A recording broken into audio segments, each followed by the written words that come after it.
ലഹരിക്കായി ജീവനെടുക്കുന്ന സംഭവങ്ങൾ കേരളത്തിൽ ആവർത്തിച്ചു വരികയാണ്. പല കൊലപാതകങ്ങളും ലഹരിക്ക് അടിമപ്പെട്ട് നടത്തിയതാണ് എന്ന് തെളിയിക്കപ്പെടുന്നു. കൊല്ലം ചിതറയിൽ പോലീസുകാരനെ സുഹൃത്ത് കഴുത്തറത്ത് കൊന്നതും ലഹരിക്ക് അടിമപ്പെട്ട് നടത്തിയ കൊലപാതകമാണെന്നാണ് കണ്ടെത്തൽ. കൊല്ലപ്പെട്ട പോലീസുകാരൻ ഇർഷാദും ലഹരിക്ക് അടിമയായിരുന്നു എന്ന് പോലീസ് കണ്ടെത്തി. റിമാൻഡിലുള്ള പ്രതി സഹദാണ് നിർണായക വിവരം അന്വേഷണ സംഘത്തിന് കൈമാറിയത്. ലഹരി ഉപയോഗിച്ചാൽ ഉണ്ടാകുന്ന മരവിപ്പാണ് കൃത്യത്തിന് പ്രതിയെ പ്രേരിപ്പിച്ചത്. ന്യൂസ് മലയാളം പരമ്പര കൊന്നു തള്ളുന്ന രാസലഹരി. ഈ ചെറുപ്പക്കാരൻ സ്വന്തം അമ്മയെ കഴുത്തറുത്തു കൊന്നതിനാണ് അറസ്റ്റിലായത്. കോഴിക്കോട് അടിവാരം താമരശ്ശേരി 30 ഏക്കർ കായിക്കൽ സുബൈദയെ രോഗക്കിടക്കയിലിട്ട് വെട്ടിക്കൊന്ന മകൻ ഷഫീഖ്. പ്രായം വെറും 25 വയസ്സ്. പോലീസ് കൊണ്ടുപോകും വഴി ജീപ്പിലിരുന്ന് കാട്ടിയ ചേഷ്ടയാണിത്. അമ്മയെ താൻ കൊന്നു എന്ന് തിരിച്ചറിയാൻ പോലുമാകാതെ അയാളുടെ ബോധം കലങ്ങിപ്പോയിരുന്നു. ഷഫീഖ് ഒറ്റയാളല്ല.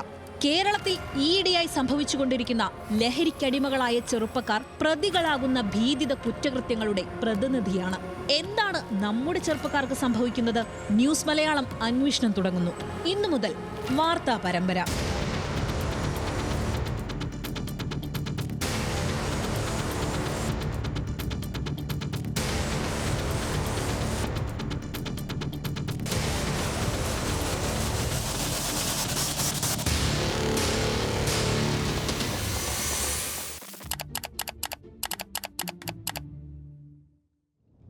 ഈ പെങ്കൊച്ചുങ്ങൾ കിടന്ന് നിലവിളിക്കുകയാണ്.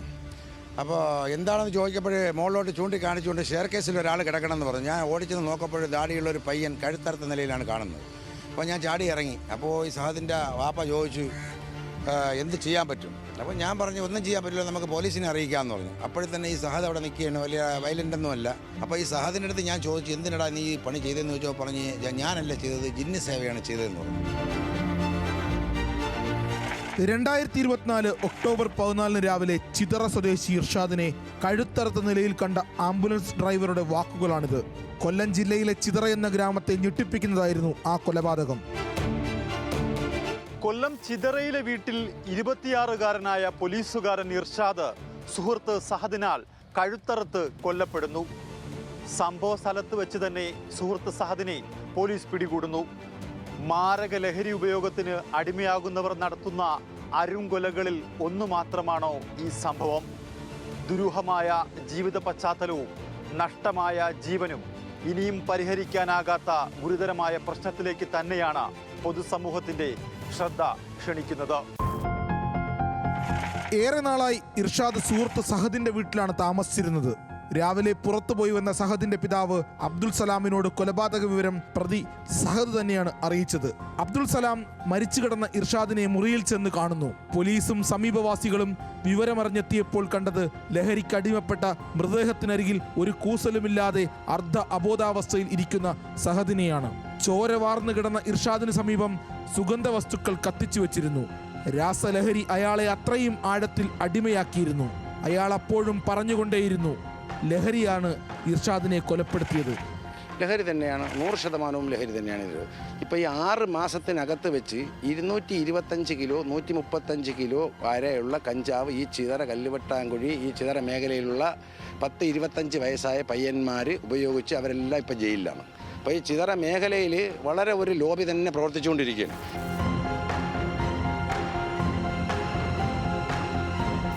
അരുംകൊലയ്ക്ക് പിന്നിൽ മയക്കുമരുന്ന് ലഹരി തന്നെയെന്ന് പോലീസ് വിലയിരുത്തുന്നു. കേരള ആംഡ് പോലീസിലെ ഹവിൽദാറായിരുന്ന ഇർഷാദും ലഹരിക്ക് അടിമയാണെന്ന കണ്ടെത്തലും ഞെട്ടിപ്പിക്കുന്ന വസ്തുതയാണ്.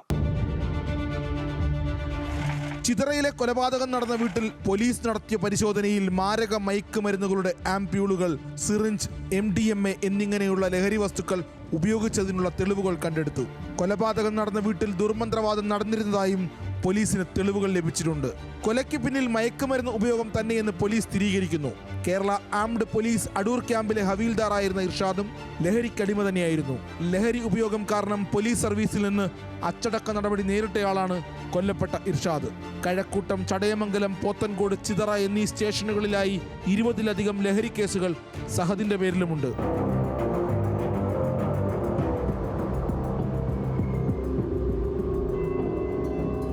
വിദ്യാഭ്യാസത്തിന്റെ കാര്യത്തിൽ കേരളം ഒന്നാമതെന്ന് ആവർത്തിക്കുമ്പോഴും രാസലഹരി ഉപയോഗത്തിന്റെ പാർശ്വഫലങ്ങൾ എന്തൊക്കെയാണെന്ന് ഇനിയും പഠിക്കേണ്ടതുണ്ട്.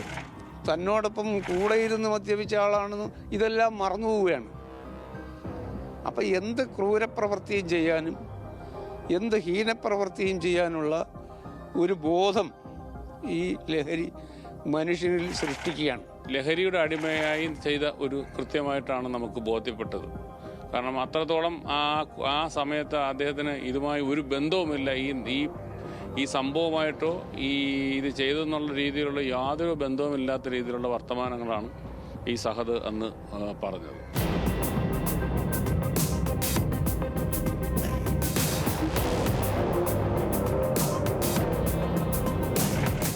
വർഷങ്ങളായി ആത്മസുഹൃത്തുക്കളായ രണ്ടുപേർ, നാളുകളായി ഒരു മുറിയിൽ ഒന്നിച്ച് താമസിച്ചിരുന്ന സുഹൃത്തുക്കൾ, കൊലപാതകത്തിന് മുമ്പ് ഒന്നിച്ചിരുന്ന് ഭക്ഷണം കഴിച്ചവർ. 2 മണിക്കൂറിന് ശേഷം അതിലൊരാൾ മറ്റൊരാളെ കഴുത്തറുത്തു കൊല്ലുന്നുവെങ്കിൽ അത് വിരൽ ചൂണ്ടുന്നത് എന്തിലേക്കാണ്? ക്യാമറ പേഴ്സൺ വിജീഷിനൊപ്പം ഷമീർ, ന്യൂസ് മലയാളം, കൊല്ലം.